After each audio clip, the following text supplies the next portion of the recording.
Hello, everyone, and welcome to the very first episode of the Aperture Lens podcast, where we explore security beyond uniforms, beyond the gadgets, and beyond perception. At Aperture Security Solutions, we believe security is not just a service, it is a culture, it is a responsibility, and it is a mindset. And through this platform, we aim to have real conversations about what security truly means across different sectors and everyday life. Today, we are kicking off with a powerful and foundational topic: security is everyone's business, building a security-conscious culture.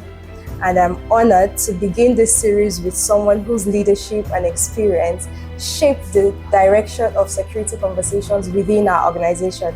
My very own MD, the Managing Director of Aperture Security Solutions Limited, Mr. Abdurrahman Over. Thank you very much, sir. Thank you very much, Princess. Thank you for making our time to join us today. Thanks for having me. Thank you very much.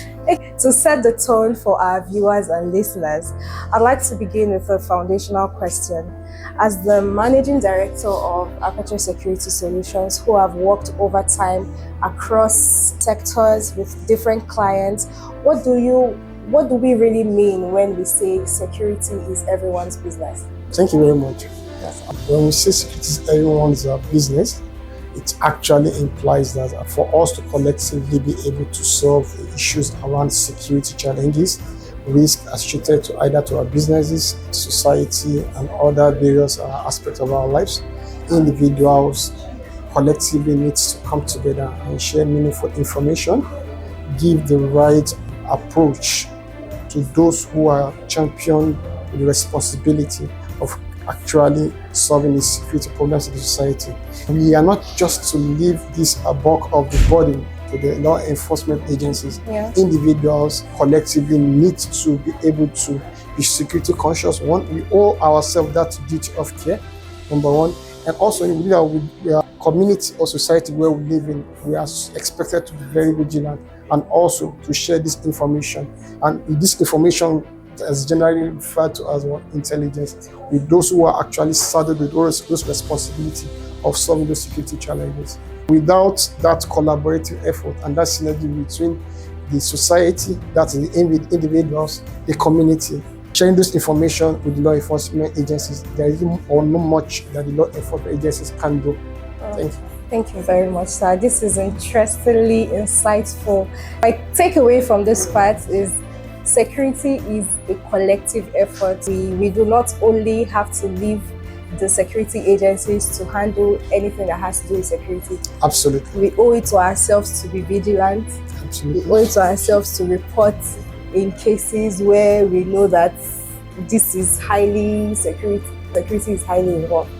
Absolutely. When we actually identify those traits, and in furtherance to that, for us to be able to know what to do as citizens, we need to have the right awareness. What are those things? What are those issues within our society that is burdening on us and is affecting us? So we need to have that right awareness. Hence why we also advocate for training. Also security programs in terms of awareness, whereby individuals know those things to watch out for and who owes the responsibility. The law enforcement agency on their own part needs to also give this sensitization to the community. They also need to give them the right trust. They need to have confidence in them that when they share this meaningful information with the law enforcement agencies, they will act on them without even those individuals being exposed. That is a two-way thing from both the community as well as those who are championed or saddled with the responsibility of protecting society. I have a whole different question about what you just said, but for the sake of structure, I'm going to leave that out. I believe that eventually within our conversation, you're going to put that in. Because if I ask it the way it's doing me right now, it might just come off. So moving forward, sir, for those who may not fully understand what we do here at Aperture Security Solutions, could you briefly walk us through security consultation, risk management, executive protection, and how these services contribute majorly to building a security conscious culture? Thank you very much. Number one thing is at Aperture Security Solutions, just as the name implies, We are here to actually prefer security solutions, services to our clients and the society and also government agency in general. So our services actually cut across, just like rightly mentioned, security consultation generally. It means security consultation, risk assessment, carrying out a security audit, vulnerability assessment, that is to carry out assessment over specific assets or organization to highlight what are those weaknesses, vulnerabilities that exist within those organization. In furtherance to that, we also provide, among some other solutions, we provide protection of critical national infrastructure. Wow. Yes, we have some government agencies whom we actually provide those critical national infrastructure protection to. By so doing, we leverage on other government security agencies who are mandated to carry arms. And in addition to that, we also have guard management services, which is actually the list of some of the services we provide. Additionally, we are also into training, also that's capacity building, creating a security awareness for organizations, because of course, on a daily basis, security threats continue to evolve. As we know, there is what we call sophistication of security threats. The more solutions are preferred and the more we have technological advancement, you see that these threats also continue to mutate. So what we know to be a security threat in the time past might be something different today. Hence, that continuous training and retraining, and also research to be carried out in order to be able to avert this security threat that we are all exposed to. In addition to this, we also very much know that with the technological advancement, and currently we also have the AI, just as our security experts are providing solutions, carrying out research to close out these threats, cybersecurity and what have you. The bad side about this is, as we are leveraging on technological advancement, the criminals are also leveraging on these same platforms to advance in their ways of carrying out their nefarious activities. Yes. We can now see that the more we have sophistication in security threats and mitigation and solutions, the same way the criminals are also leveraging on the same platform. That's the reality. Wow, this is, as we're building right here, they are also building on the negative Absolutely. side. And for us to continue to be ahead of them, we need to continue to do the research and research and research. Hence, why training is a very vital point in our security solution provision. This is enlightening, because I was thinking, how do we now know what to do when it comes to, especially now we know that as we are building a structure to block out this threat. These guys are building themselves to penetrate the wall we are building. Yeah. And now saying that we offer training, I know we offer trainings, but saying that training is part of our core services, this just shows how it is very important to everybody and for everybody to be very security conscious. Absolutely. Thank you very much, sir, for answering that. I'll be moving on, and I have a very interesting question.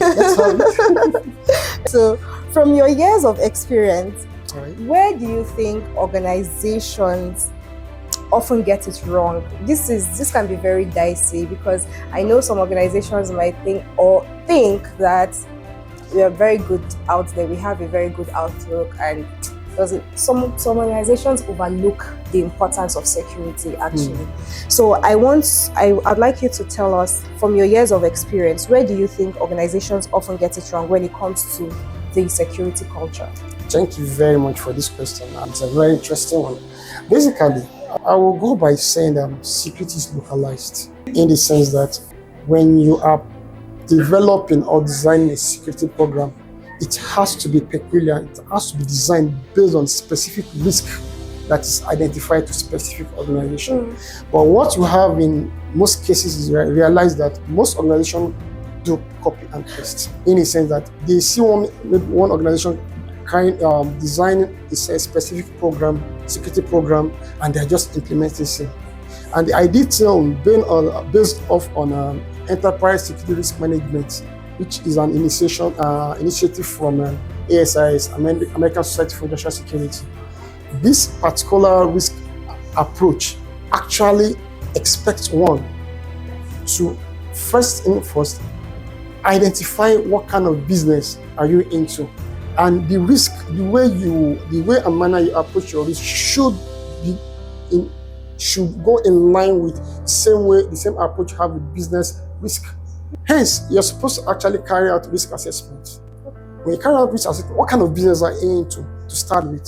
Then, in the nature of business you are actually into, look at what business environment do you operate in.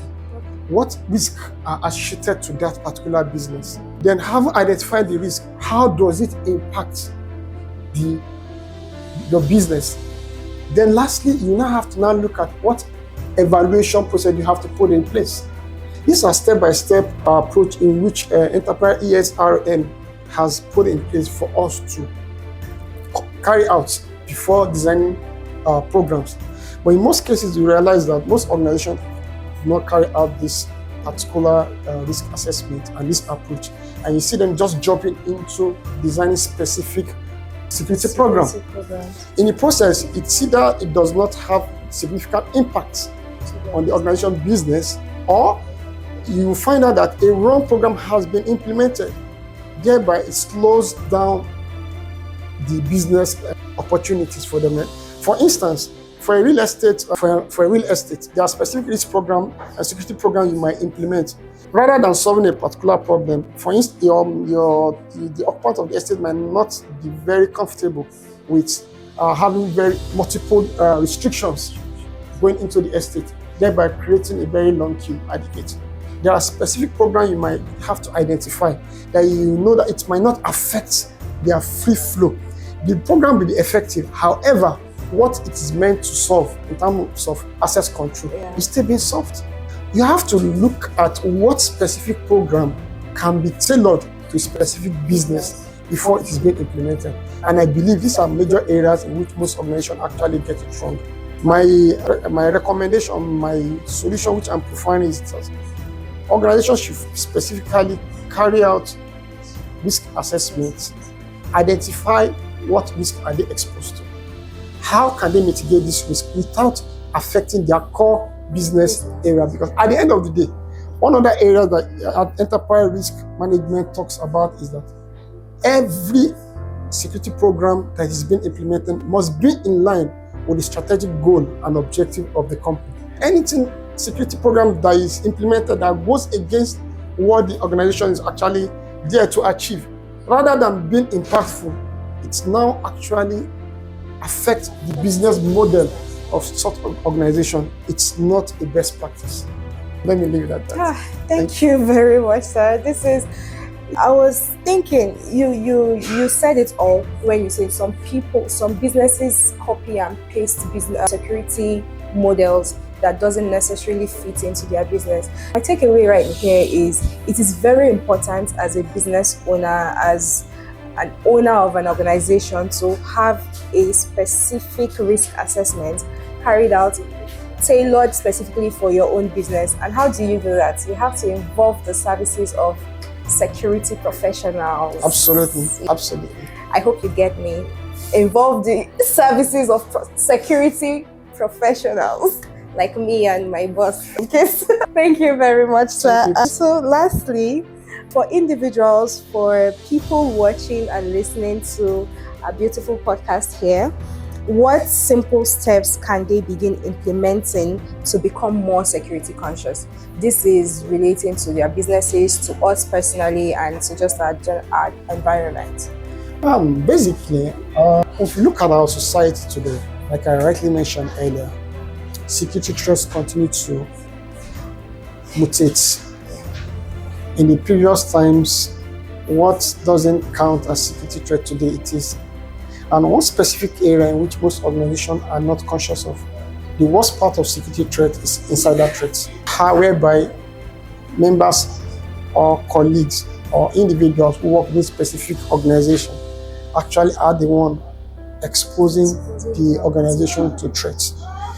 By so doing, it is expected of organizations to employ the services of competent experts in the area of security to carry out general security risk assessment, vulnerability assessment, and other programs whereby it helps them to highlight what kind of threats that they are exposed to, either to their employees or their business brands, or even information protection.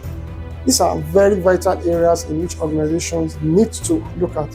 And it takes services of well-grounded or expertise of security professionals to first carry out assessments, identify the risk they're exposed to.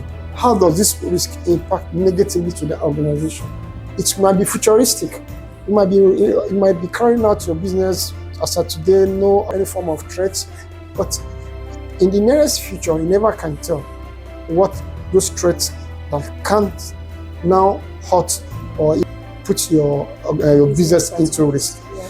Basically, we need to carry out a proper risk assessment, identify what we might likely be exposed to, and those threats as well. There are also what we call residual threats. Yeah. Residual threats are those threats that haven't implemented some security program that are yet to be closed out. And as at those times, they might not be priority. And as time goes on, what might not be priority as at the time risk assessment was carried out previously might become a priority in the nearest future. Yeah. Hence why there's need for constant risk assessment and constant evaluation of assessment that we carried out in the past, so that organizations can be ahead of those threats. It's, as we say in security, it's better to be proactive than to be reactive. Yeah. Thank you very much. Thank you very much, sir. This has been extremely enlightening. Before we wrap up, what final advice would you give to organizations and individuals about taking ownership of security?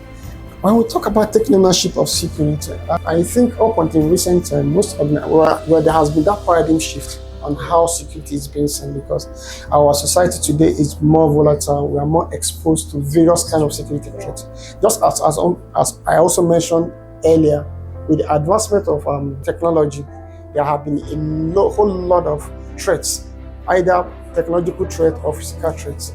In most regions of the country today, there is hardly any particular region that's free from one sort of security threat or the other. Our organizations need to be very much more proactive and taking security as number one priority to their business landscape, and finding ways, how does it affect their staff, how does it affect their assets, how does it affect the information, because in the current world today, data is key, and how these data are collected and also protected are very, very much important. And lastly, brand. Most organizations do not understand that one single security threat can actually affect the brand of the organization. For instance, if XYZ number of staff of a particular organization are being kidnapped, either on transit or where they work, or those who are on the field, imagine the damage impact it will have in this, not just the psyche of that organization, as well as the brand. The organizations need to look ahead and be well ahead of these threats. Basically, how do they get to achieve this? By being security conscious, training their staff continuously, Yes. and also employing the services of experts to carry out this risk assessment, so that all manner of risk that they might be exposed to are well mitigated before it escalates and bringing the organization to their need. Thank you. Thank you very much, sir, for sharing these insights with us and for setting the tone of and for the series, because this is not just the last time you'll be seeing our faces.